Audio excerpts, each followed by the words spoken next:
ദൈവ സാന്നിധ്യം വരുന്നിടത്ത് there will be authentic worship that will touch heaven. എന്താണ്?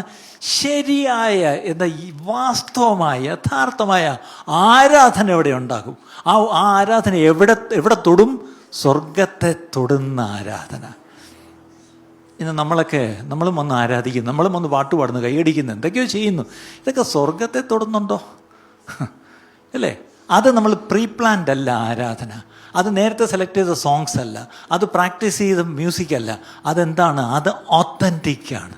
അല്ലേ? ഓത്തൻറ്റിക് എന്ന് പറഞ്ഞാൽ അങ്ങനെയുള്ളൊരു ആരാധന ഈ ദിവസങ്ങളിൽ വാസ്തവമായിട്ട് നമ്മുടെ ഇടയിൽ നിന്ന് എഴുന്നേക്കണം പ്രിയപ്പെട്ടവരെ. അങ്ങനെ ഉണ്ടാകുമ്പോൾ അതിൻ്റെ കൂടെ പോകുന്നൊരു കാര്യമാണ് there will be divine rest.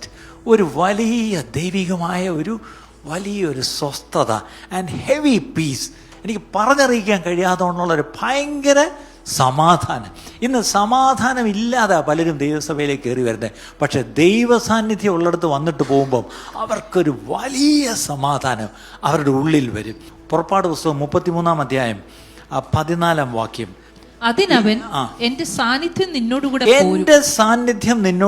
പോരും. ഞാൻ നിനക്ക് സ്വസ്ഥത നൽകും. My presence shall go with thee and I will give thee rest.